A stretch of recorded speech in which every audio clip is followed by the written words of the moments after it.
Hello, everyone. This is Rainer Fargas here with this week's PD on the structure of a debate round. I'm going to get started. I'm going to share my screen and then going to go over. I'm going to start with a review of hopefully some of the things that you guys have already covered throughout the year. If you just jumping in this year, if this is your first year, hopefully this is helpful as well. But I'm going to spend most of my time talking about what is the structure of a debate round, not just so much in terms of like, here's the one AC, the one NC aspect of it, but like really going into like what is the role of each speech and what is the job that you're going to be communicating to your students that they are trying to accomplish every time they get up there. As a former debater, one of the things that I think is always confusing is like at this moment when you get up, right? It's your time to speak. What is it that you're trying to accomplish? So hopefully we get through that and you leave learning something. And if you don't get it after watching this video, it's not your fault. It's mine. That's all I always say. Put it on the teacher. So I hope that the analogies I'll be using will be helpful. And yeah, we're just gonna get started.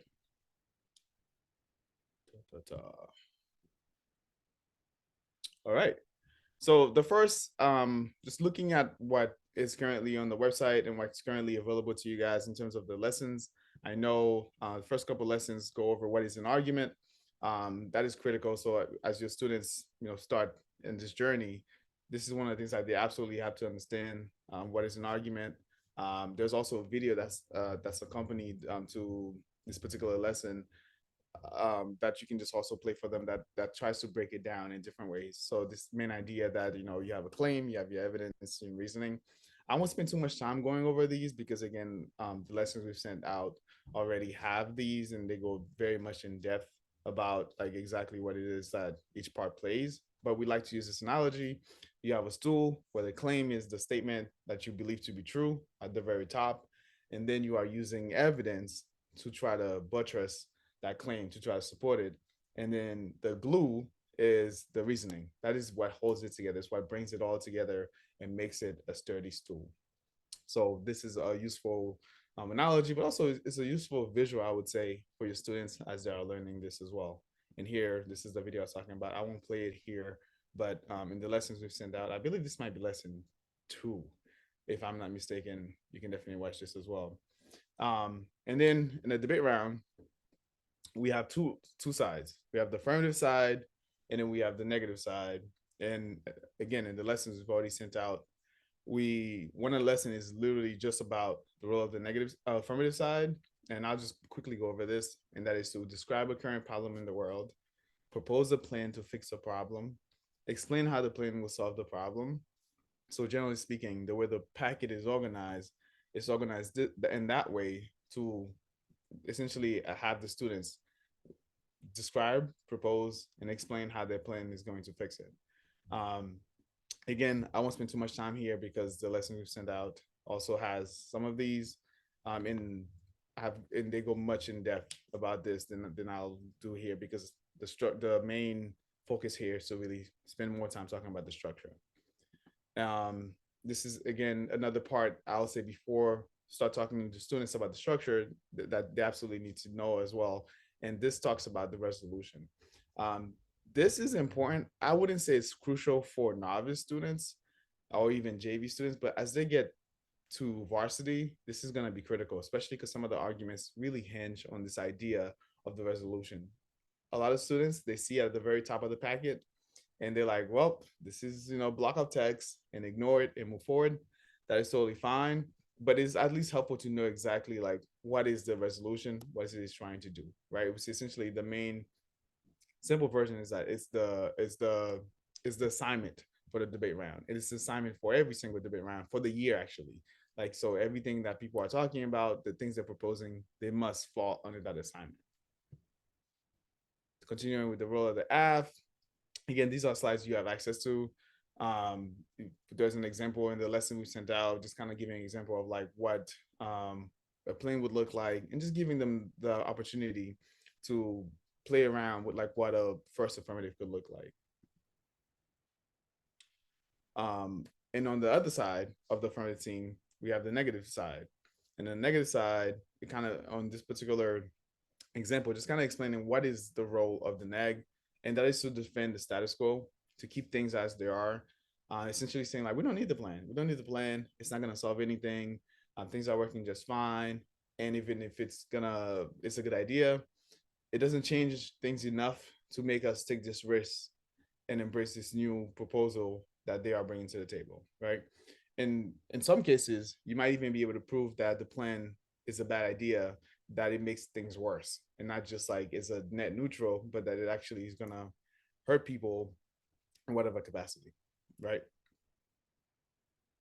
Moving on, just kind of just going over the two main ways that the negative can think about attacking the affirmative, and we have two ways we like to break down the arguments. One is offensive arguments and defensive arguments. You can think of it like a basketball game.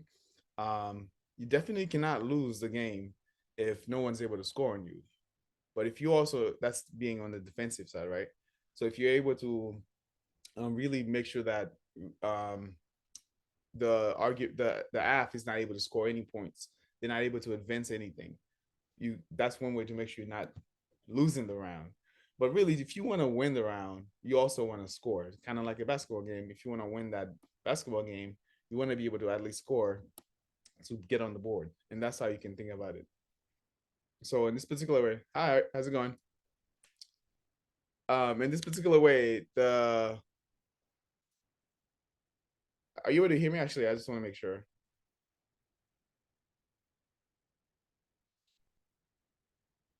All right. So in this particular way, in the world of the affirmative plan, is like in the offensive argument is saying that the world will be made worse if you do actually do the plan. And in the defensive argument, it's just saying like it will not be any better. Thank you for joining us. By the way, I'm just going over this. Are you able to hear me? I'm not sure if you can hear me. Oh, you can hear me. Okay, yeah. I'm just going over like the structure of the round. I'm just doing a quick review of some of the lessons that you guys probably have seen already. I won't be spending too much time on the lessons you guys have seen already, but I just want to do a quick review so that you are familiar with what's already out there. I'm not sure exactly where everybody is at or what they're jumping in, where they're jumping in, but I just want to give a quick overview of like what's out there already that we've already sent before I get to the main part of this PD. Right now, I'm talking about the role of the negative, the affirmative. Sorry, role of the negative. I already went over the role of the affirmative and just like ways to attack the affirmative. I'm going continuing with that. As a negative team, as is outlined here, you need to defend the status quo and you need to show the plan is a bad idea. How do you do this? This is when it starts to get into like some of the stock issues of the round, essentially like the main parts of the debate, if you will. You can think of it that way. So one is the inherency that the problem exists and it's already being solved. That harms that there's no problem or it has another cause, and or solvency, and that the plan will actually solve the problem. So this is going to be very important when we get down to talking about exactly the structure of the round, because I'll be talking a little bit about strategy and how you, even though there are these three options, especially at the novice JV level, and with varsity there are even more options. A lot of times you want to commit. You want to kind of see which stock issue is most vulnerable to a plan of attack. So just keep in mind what those things are. The inherency again being that hey, the problem is already being solved. The harm again as a plan of attack. The harm is that the arguments you can make is that hey, there's no problem, or it has another cause, or that the plan won't solve. All right, moving on with solvency. This is also one of the points where a lot of the times the debaters they're not too clear on exactly how the plan is going to solve. So you can, this is one of the places where a lot of people actually, a lot of debaters choose to attack the affirmative, which is saying that, hey, the plan doesn't solve the harms or it doesn't improve the world in a significant way. Because at the end of the day, you asking to change how things are functioning, you have to be able to demonstrate exactly how we're going to be better off if we are to believe you and actually do this change. And for the offensive arguments regarding solvency, you are saying like, hey, this is how the plan will actually have a negative impact on what we're actually on what they're based on what they propose. All right. And this is gonna be the last slide before we dive into the this today's today's PD and really go into like the structure of the round. The last slide here is for the negative is that when you look at the stock issues we just went over, for the affirmative team, they have to win all three of them. They have to win the inherency. They have to show that, hey, a problem exists and it's not going to solve itself. They have to win the harm argument, saying, like, hey, this thing that I'm complaining about, this thing I'm bringing to the table, it it's not good for the world. But also, here's why you should pay attention. Like something that we're talking about significance. Like think it has you have to be able to demonstrate that something is happening that is like negatively impacting people. And the bigger you can kind of make that, um, you can show that it's impacting people, or worse, it's impacting people, the better it is for you as an affirmative. And the last one is like, hey, your plan is actually going to be able to solve this particular issue that you are bringing to the table. And as affirmative, you have to win all three of these stock issues. As a negative, you have an easier job. You only have to win one of the stock issues. So that means you can show that, hey, um, that the problem is already going to be solved by someone, right? And if you can show that, you can win on the inherency argument. I will say though, although I always say this in the PD or in different lessons, it's rare to see someone win an inherency argument, like on saying like, hey, this is going to solve itself already, so there's no need for your plan. It is possible. It's just like I don't really see it. So just keep that in mind.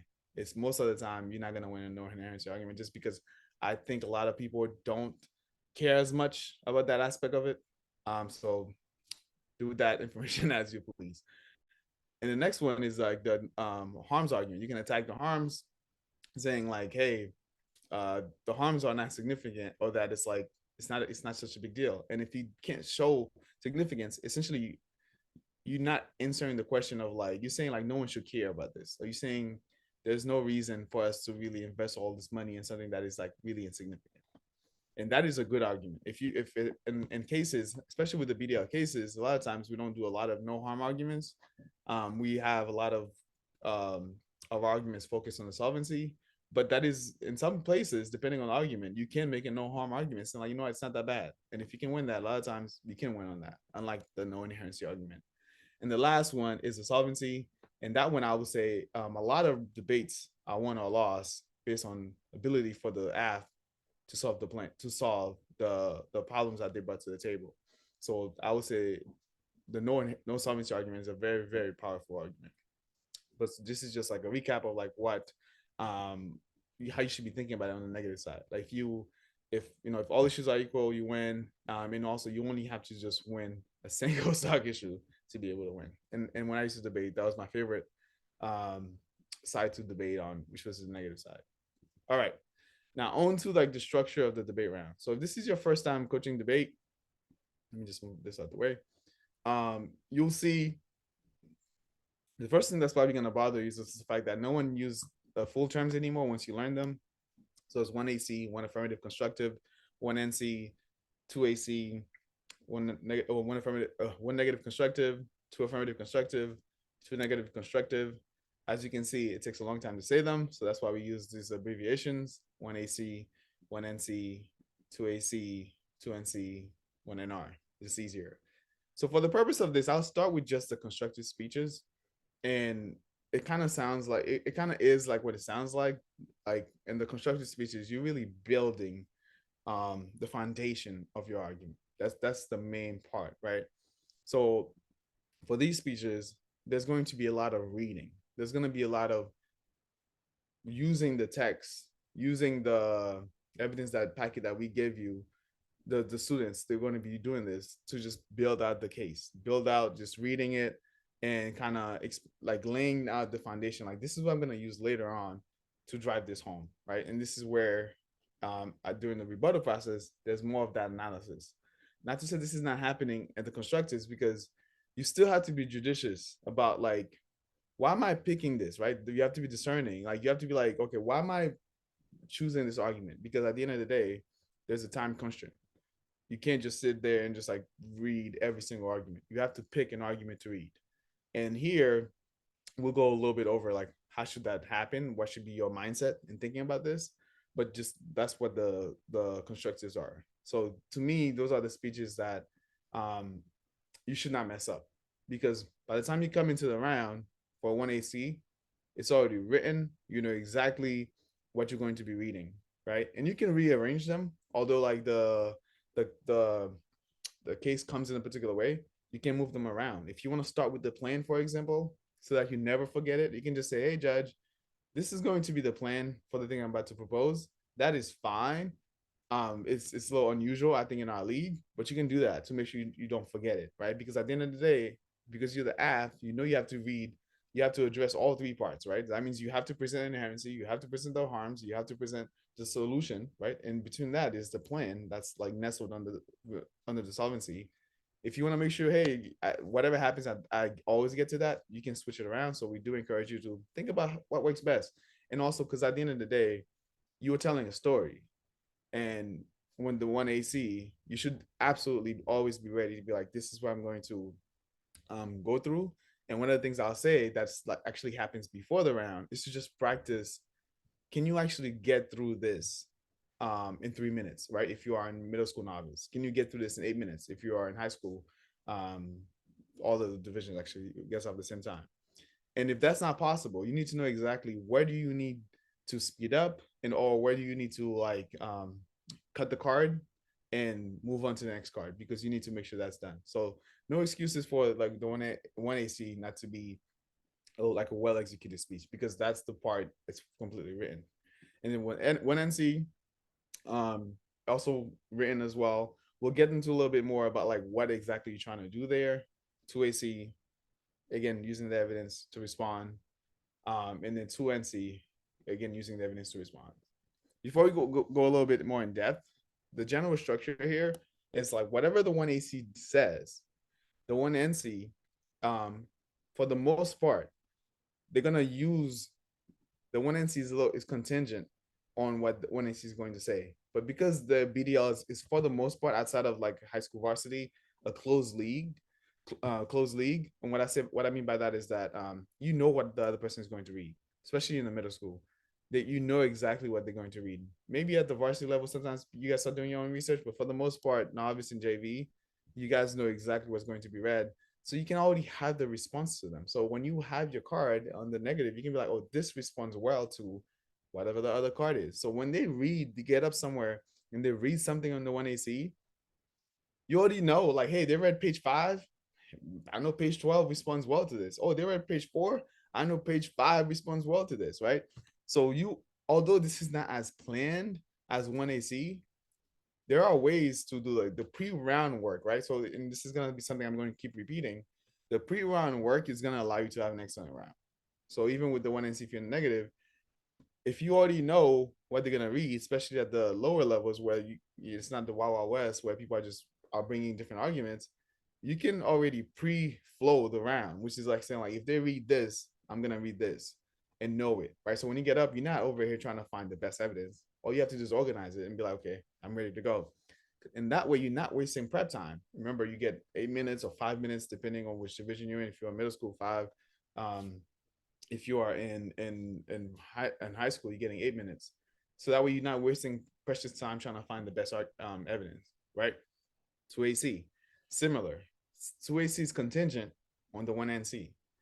So far, the only speech that is not contingent on the previous speech is the 1AC, right? The affirmative constructive, because that one's already, you are deciding what you're going to talk about and you know exactly what order you're going to say it. And you don't care because right now you are the first speaker. You set the tone. The 1NC is contingent on the 1AC, and the 2AC is contingent on the 1NC, right? So whatever the 1NC says, if the 1NC comes up and attacks particular points on the 1AC, you have to respond.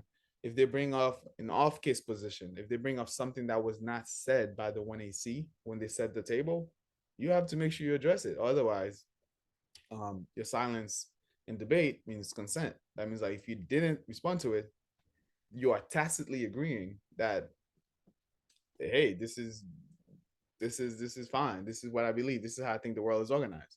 And we don't want to do that. So same thing with the 2AC. Like I said about the 1NC, you can pre-flow that as well. You can be like, okay, if they read this, I can read that, right?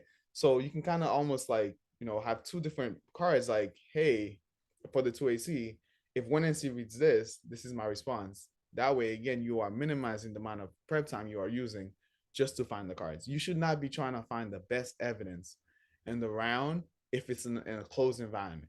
Again, this is talking about the divisions where you are not being exposed to new evidence. For the different divisions, that's a little different, and I can explain some strategies what to do with that as well. But for the most part, you should know exactly what's going to be read. And in the 2NC, I don't want to keep beating a dead horse. Similarly, it is contingent on the previous speech, the 2AC, the last constructive of the affirmative, but you can also pre-fill that one to make sure you're responding to it. But I'll say this part with the 2NC that's a little different from what I've said about the other speeches, because you have a block here. This is what's called a negative block, because if you look at the order, it's affirmative, negative, affirmative, negative, negative. It breaks the pattern, right? We went affirmative, negative, affirmative, negative, and it's no longer AF, right? If you are thinking about it, you're thinking AF again. No, no, no. Then it goes negative again. So now you have 13 minutes or 8 minutes, depending, or longer, depending on which division you are for middle school. But for high school, you'll have 13 minutes here. So in that way, you want to talk to your partner and make sure, like, hey, here's what we're going to talk about, and I'm going to set you up as well to be able to use this 30-minute block effectively. Because if you use it well, this job for the 1AR, it becomes hard. And in some cases, if you use it really, really well, it can become almost impossible. Because at the end of the day, the math is on your side. There's a 30-minute block that they have to respond to. And if we're being technical, they're responding to the first 8 minutes, right? But at the end of the day, this is they get to list evidence here. You're done. You're not bringing new evidence in the round or anything of that sort.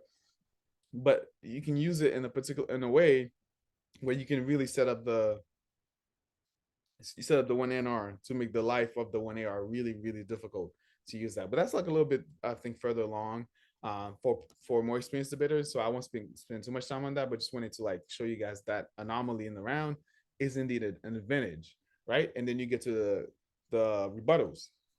And I'm going to show you guys as well before, by the time I'm done with this slide, where the advantage for the affirmative is.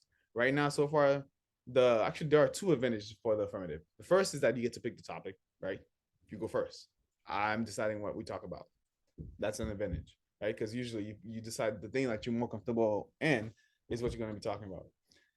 And so far, the advantage for the negative is the fact that, excuse me, they get a 30-minute block where the 1AR has 5 minutes to respond to all of it. Now we get to the rebuttals. The rebuttals, as obvious as this is, but they are crucial, right? Because you set this up, unless there's a glaring error here, if it's competitive, this is where you're gonna make the real push to win the round, right? Here, a lot of it, you're setting up the page, you're setting up the how the fight is going to be done, so to speak, or how the round is gonna go. But here is where the deep analysis coming in, because you're not just trying to get text out. You're not just trying to like, say, hey, this evidence, I'm going to use it later. Here's this other evidence. Now it's really when you not with the aid of this text that we've given you. This is where you're trying to put the puzzle pieces together, relying on the things that you've already put on the table, saying like, hey, these are the tools that I want to be able to use, right? These piece of evidence, I'm going to use it for this. This piece of evidence, I'm going to use it for that. This is where it matters, right? So during the rebuttal, what you're really trying to do, so with the 1AR, let's start there. Actually, let's start with the 1NR. I was talking about the block, but I realized I didn't talk specifically about the 1NR. So with the 1NR, it's like now the 2NC just went through, explained, like responded to the 2AC, and perhaps advancing some arguments. If any arguments are advanced, you want to make sure you're pushing that forward as well. And you really talking about overall framing of the round. Don't wait till you hear to start framing the round. You can start framing it here. Just kind of explain like, this is where we are so far. This is what's going on. Here's what we've read. Obviously, making sure that you are, extending anything that was said by the 2NC, and most crucially, not repeating what they already said, right? Because now we're talking about analysis, like doing analysis, like, this is what it said. This is our response to it so far. This is what's going on. Like that level of like, you're starting to connect the pieces more so for the judge, then it's already been done by just like with the evidence, right? With the 1AR, you have a lot of work to do. You have 30 minutes to respond to. It's a lot of time. So you have to think about strategies to like, how do you cover this much time? Because you have to respond to the rebuttal piece already. And you also, there was just a negative constructive already said. So how do you cover this much time? And a lot of times this is where it comes to like really ranking, okay, like getting a good sense of like, where are you in the round? Like, what am I winning? What do I think I'm winning? What do I think I'm losing? And also, are there arguments that's been said already that you can use, um that you can combine? You can say like, group these arguments together, right? And saying like, like, if they're similar enough, and then you can use one card, sorry, you can use one line of thinking or response to try to get to try to respond to it, to try to get at that. So that way it's like you telling the judge, like, for example, if the judge is flowing, you say, hey, the first point was this and the third point was that. The first point and the third point are very similar, or like one depends on the other. So if I dismantle the first point, the third point also falls apart. But you have to make that clear. You can't just like respond to the first point, let the third point go, and expect the judge to do that work for you. You have to make that clear. You have to tell them how they relate, and then you have to use that time to dismantle it, right? So there's gonna be a lot of that that's necessary. And sometimes this is something people don't talk about. Sometimes you can literally decide to be like, you know what, this, not that. That means like, I'm gonna concede this point because it doesn't matter for the round, and gonna go there, right? If I think I'm winning on like, if I felt like I was really being attacked, on the solvency, and I feel like, I did a really good job establishing the harms, the significance, like why this matters, and I'm like, okay, maybe the first harm is a little weak, and but like the second harm is like really the harm that is like most substantial and will make the difference. And they spend a lot of time on the first harm. Maybe I'm like, you know what, forget it. I'm gonna go back. I'm gonna really address these. I'm gonna really make sure that I'm supporting the solvency, because I know like at least if I get one of the harms, I got that. And if the inherency is established, I also have that. And then the solvency, making sure like I spend a lot of time there, and also framing the round as well. Like, bringing your own framing in the round. I don't want to get too specific to um in the weeds here, especially for like the new debaters, but just really trying to say like, here's what's happening, right? Like, some of the kids sometimes say like, like thinking about um what is the whole picture, but sometimes we get so zoomed in, right? Because like, this is our speech, we get so zoomed in, we're not thinking about like, what is the whole scope of what happened. Same thing with the 2NR. Now this is another speech that it's also contingent, because like, you are responding to like, okay, what was said here, what did you say, what did they respond to? Because most of the time they're gonna drop some stuff. They're gonna, by drop I mean they're gonna leave things unanswered, and you're gonna assess what were the best arguments here. What were the best arguments here? What was addressed and what was left unaddressed? And if somehow by a miracle they did, what were the best points that you want to advance, right? And then continuing with the framing, reminding the judge like, here is what, here are the things that matter in this round. Never forgetting that, right? Because you are crafting your own narrative, right? If you think about it, like, it's like if you're telling a story, you don't want someone else to say like, okay, this is how the story is told, and here's what you should care about. You would feel like, okay, like, you don't have a voice. You wanna grasp onto that and say like, no, this is how you look at it. This is what matters, right? And using that to do that here as well. And then the last speech is the 2AR, and this is the second advantage of the affirmative team. The second advantage of the affirmative team is the fact that they get to speak last. And that is a huge advantage, because you're leaving the last impression, right? You get to speak last. You get to say like the final word. That means it doesn't matter what you say, that the negative disagrees with, debate's over, right? So this is your other advantage. But for the affirmative, the negative, the advantage is the fact that there was a 30-minute block. But the other advantage, which I mentioned earlier in the review, is the fact that your job is simpler. You're not trying to change the world, right?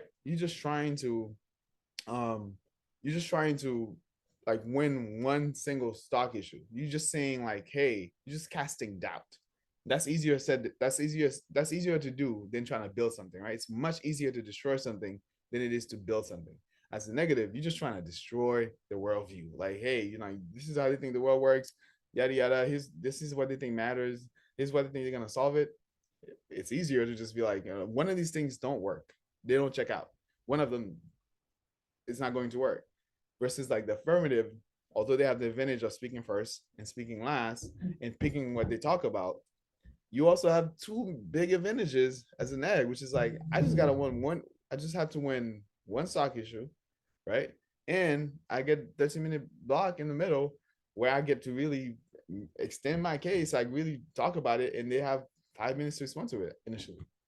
So that's an overview of like the sense of like the cadence of the round, like what usually happens and how you should be looking at it when you like kind of explaining it to your debaters, like what are they supposed to be doing. In terms of like just explaining it to like a new debater, like I'm just thinking about if I was a coach and I have new debaters in the round, trying to do exactly what I just did, trying to explain to them all the things I just did, um, would definitely be overwhelming. Just trying to expect them to remember everything. So this is where I like to use analogies instead of just trying to say, hey, go in there, try to like extend, do all of this. You want to just have them think about what is their role, what is your job.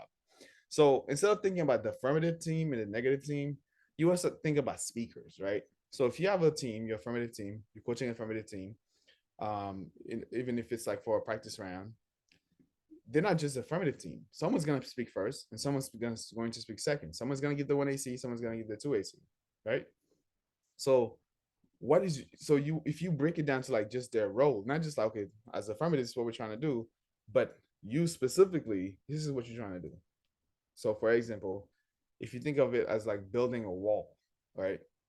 If you're building a wall to protect, if you think of it almost like as protecting your plan, the 1AC goes up there, right? They like build that wall. They pull the wall up. They build the wall up. Boom. That's just put the bricks on bricks and just build us a wall. All right. This is your job. Just build us a wall. The 1NC, if I'm the other side, I'm like, hey, your job is to try to tear down that wall. Try to like make as many dents in that wall, as many holes in that wall as possible, right? And the only way you can do that is to make contact with the wall. So sometimes what you'll see is like, especially if people are not listening, they'll get up and read the whole thing. Like it's like I read 5 things. They get up, they read their own 5 things. It sounds like it's a debate. It's not. It's speaking right past each other, right? Let's say I built my wall over here, and then you over here like um trying to attack my wall, but like uh aiming your arrows completely way off to the side. You're not touching my wall. My wall is left undented, right? So that's why the 1NC, you want to make sure you are listening. You want to make sure you are making contact um with what they are reading, what's being said. And this is especially important even in a closed league, because if they rearrange the files, right? If they for some reason take an extension card, bring it to the front, you can really like set up a wall where no one is really talking to it if they are not listening. So again, this is another point of strategy. A lot of times people just read the packet as we give it to them. Quick tip: if you move the things around, as long as you keep the key core components to make sure you have your inherency, you have your harms and solvency and plain is red and everything, you can do it where it's like you can. We're going to talk about cross-six a little bit, where you ask them in cross-six, what did I read that? I know this is one of the favorite questions middle schoolers love, specifically just because they want to make the other students look silly.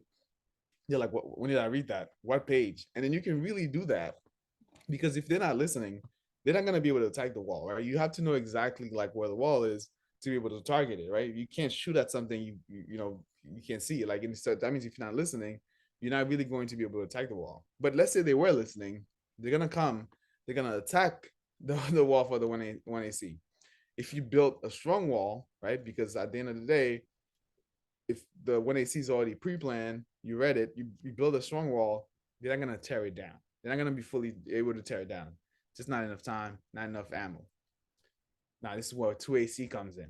2AC comes in and be like, hold on, what is your job, 2AC? Your job as a 2AC is to make sure you patch up all the holes, right? You patch up everything. Like, oh man, they went to work on this one. I'm patching this up. I'm patching this up. Again, so that means the only way you can patch that up, you have to make contact. You have to be able to respond. You have to be able to target exactly where they attack the wall. If you don't do that, you're gonna be like adding reinforcement to parts of the wall that were not attacked. Why are you doing that? Why are you attacking part? Why are you reinforcing parts of the wall that were never attacked? You want to go exactly where they attacked. That means you have to be listening. If you're not listening, you're not going to be able to like patch up the particular holes that they put in the wall, right? So once you've done that, you try to extend the wall. You try to add on to the wall, build on more to the wall. But you have to remember the order of duty. You have to first like respond to like exactly um the holes that they place in the wall, repair them, and then you add them to the wall, right? In the 2NC, you go up there, you're like, hold on, what's my job? Your job now becomes like, hey, okay, what happened here? They patch up the wall again. They patch up the parts of it, and because the 1NC did such a good job, they're probably not gonna be able to patch up all the holes. So you want to be careful here, right? It's like, okay, what holes like are still open, like in terms of that's still not been patched up. You can really try to like pry that open, be like, no, look, they still didn't patch that. This could be your way through. And the other piece you can also do is also try to like attack different parts of the wall, right? Like especially that the 1NC already started doing. So it's like they started attacking places, but didn't really fully break through. After you already like try to like uh, exploit the holes that were not fully patched up, you can also go back and continue the line of attack to try to like make more dents in the wall. That's one way you can think of it in terms of just like at the end of the day, it's a back and forth. But the only way this back and forth can happen, the only way is if you are listening, right? If you are not listening, it's just not going to be possible because you're not going to be able to like there's not going to be any clash. You're going to be walking past each other. You're going to be shooting arrows at the target, but far away from what you're trying to hit. And if you're not listening, you're not going to be able to see the holes that need patching to be able to patch it up, right? So that's an analogy I would use to really explain like what is the role. And I think speaking to students about like here's what I need from you when you get up for your 1AC, just build a wall, right? Just do that. And then when you on that one NC, because then it's like it's easier to just know what my role is versus just like, okay, this is what's going on. Because then we get to versus like, okay, this is what the team is supposed to do. Like that way it's easier because and also it fosters better teamwork because we know exactly what we're supposed to do. Because now we're done with the constructives and then the 1NR, right? So then I'm back up here speaking again, like what am I supposed to do? And with the rebuttals, especially at the middle school level, I think in the beginning it's helpful to like start at least pre-writing some of the rebuttals. And I know some coaches disagree with that, but I'm gonna explain, especially for middle school level, if you are brand new to this, because at least because again, this is a closed league. I would not suggest it for something that was wide open. You know the gist of the arguments, right? But so if you have some of the argument already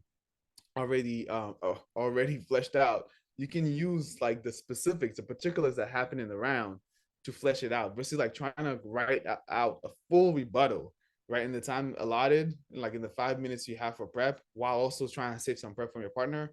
It becomes so difficult where it's like they literally will rush to get up to say the first thing that comes to mind. They're like, I'm ready, I'm ready, I'm ready, I'm ready. They get up ready, and then it's like they get up and it's like, okay, and then they read the the first three things that they thought about, and then by the time it's like they're done reading, they realize, oh, I still have 2 minutes to go, right? So like that's why I really encourage like partially pre-written rebuttals because it really helps like build that muscle. And then throughout the season, take less of it, right? Take less of it because then they'll really know it. Where it's like this, they're not gonna rely on it as much, and they'll get better. I like just building and making sure that as long as they are responding to each other, that's the key thing there. So just kind of explain the rebuttal for them as a coach.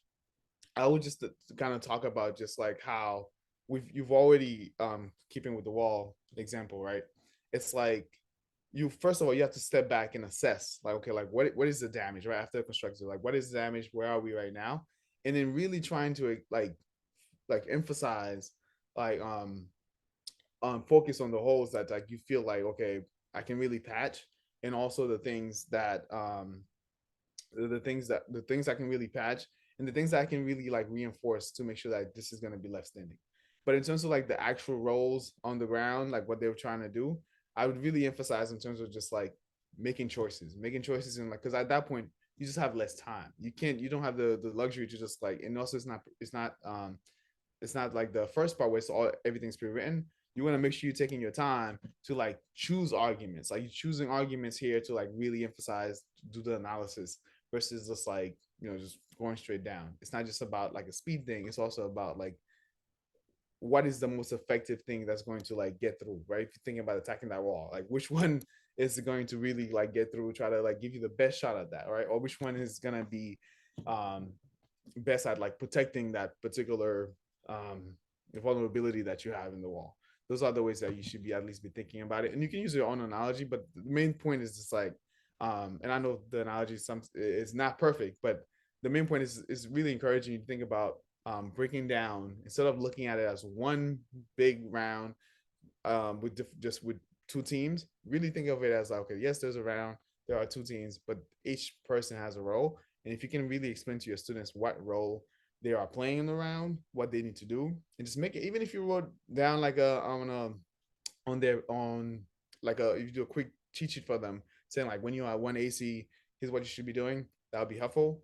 And speaking of that, there is one already that exists that you guys can use. Blinking exactly where I got this from. I definitely want to give them the credit. But this it kind of just explains to you like here's what you should be doing in each of the rounds, right? So that when they are one AC, they know what they are doing, and then you guys can also have access to this. We'll send it out, so you can have access to like what the one AC is doing, what the one NC is doing, what the two AC is doing, what the two NC is doing. So when they look at it, they're not just thinking, "Oh, I'm AF." I'm AF, but I'm also one AC, right? I'm AF. I'm also gonna give the first negative constructive. That way they understand it. The last thing I want to talk about, which I didn't really address before, is this piece about cross X. And for cross X, I'm gonna go quickly because I know we're about to be at time. A lot of times, especially at the middle school level, when students are new, the cross X's can be one of the most difficult parts of the debate round because it's not scripted, and you just really have to be responding in the moment. But again, just thinking about how do you simplify this for them, I think this is really helpful. This idea of like three different types of question. You have the clarifying questions. Like if you really don't understand something, this is the one that they do the most. For your students, it's probably the easiest one. Just like asking someone to repeat something, or my favorite, and I'm being sarcastic here, is just asking someone to define a word, right? It's like, what does photosynthesis mean? Whatever it is, right? That's in the case. And that's cool that you can do that, but it doesn't really help in a lot of ways unless you really didn't understand. Sometimes I do think it's like the urge is to embarrass someone versus like to really get clarification. And it's also not a strategy that I think sometimes we dismiss it too quickly because at the end of the day, they're trying to make the judge question um the expertise of the other team. They're trying to be like, you can't believe him. He doesn't even understand what that particular word means. Like I think that's the logic behind it, and I think it can be effective. But for the most part, this is not what we're trying to teach, right? But the clarifying questions have a place here in terms of just really trying to understand, making sure we're on the same page, making sure we're on the same page. The second piece is evaluating evidence, like just like trying to think about is this enough, right? What you propose, right? You said like if the federal jobs guarantee is going to solve homelessness, right? What evidence did you propose that shows that, right? Like what exactly, where's the link? Like trying to be like talking about, is this sufficient, right? And if you want to get even more technical, like talking about um things that are sufficient versus like necessary, like especially at the varsity teams, you can start thinking about that. And also thinking about the source, right? Like who wrote this, right? Is this on some wiki or a random wiki you find on the internet? Or is this like your cousin told you? Like where was the source? Obviously in our league, everything is sourced. But even then you can look at the date. Was it in 2010? Does it matter? Was it 1999? Does it matter? Um, that way, like those questions I think are more helpful because then you can really start to cast doubt in another way, not just about the person's expertise, but whether or not they're just using bogus evidence to try and make a claim that's not really substantiated by the latest evidence that you have. And if you're gonna ask those questions, you really want to make sure that your dates check out too. Don't ask questions about 2018, but your card is from 2010. The math is not gonna add up. And the last one is about like evaluating reasoning.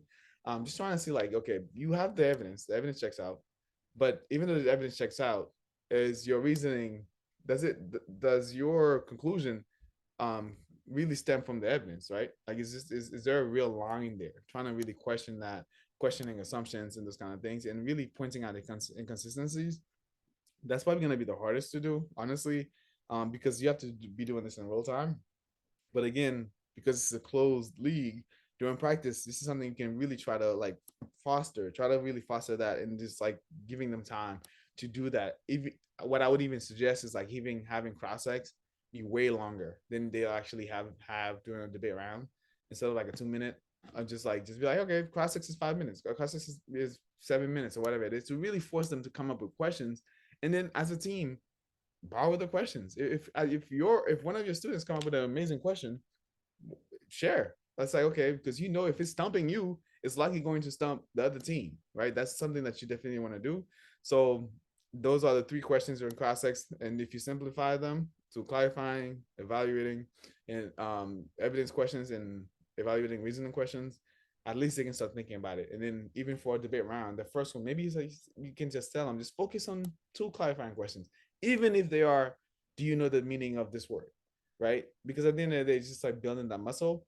But after that, you really want to start helping them build the muscles, like think about sources, thinking about, was this like um sufficient? Is the reasoning, does the evidence support the reasoning? Those kind of questions. And last but not least, we got like less than 3 minutes. Is we also will send this out. This is for cross-ex, thinking about like synths and stems to help the students craft questions and really start thinking about like how to phrase the questions, right? It's like, isn't it true that? Have you considered? Can you be more specific about? Isn't blank? And can you give an example of something else? Like those kind of questions, just to start get their mind going and start thinking about like what's missing from this picture, right? That's really the main point of it. So we'll send those out as well. Um, we are about to wrap up. I hope this was helpful. Just like a quick review that we did, and then really going over like the structure of the round and really trying to think about how to teach it to your students. Thinking about breaking the round down, not just from thinking about, hey, affirmative, negative, debate round, but really thinking about, okay, what is the AF doing, right? Which is all in the lessons we sent. What is the neg supposed to do? And then not that you know what your side is supposed to do, what is your role on that team, right? How are you gonna make sure we do those things that we're supposed to do? Thinking about it that way, right? So breaking it down from like whole debate round, different sides, my individual role. I think that's really helpful because it's easier for a student to know exactly what their particular role is versus trying to keep all of that in their mind. And then we did a quick overview of cross-ex, just thinking about like giving them specific questions to focus on. Maybe one tournament is clarifying questions. Maybe one practice is like going over evaluating evidence questions. Maybe one practice is going over evaluating reasoning. And sometimes you can do a practice where it's like no clarifying questions are allowed, unless it's absolutely necessary, obviously. But like you really get, or you giving more points for evaluating evidence. You can do a game where it's like you get 1 point, half a point for clarifying questions, but 3 points for that and 5 points for evaluating reasoning. That would just to encourage them really step outside of just the clarifying questions, because those come easy to them, and start thinking really about how to get to the evaluating evidence and evaluating reasoning questions. Yeah, hopefully you guys get something out of it. If you are leaving this and still confused, it is my fault. Let us know how we can be better. It's not because something's wrong with you or you don't fully get it. It's really we have not explained it well enough for you to grasp it. But I hope some of you definitely are leaving this with something valuable. And we'll see you guys next time. Thank you.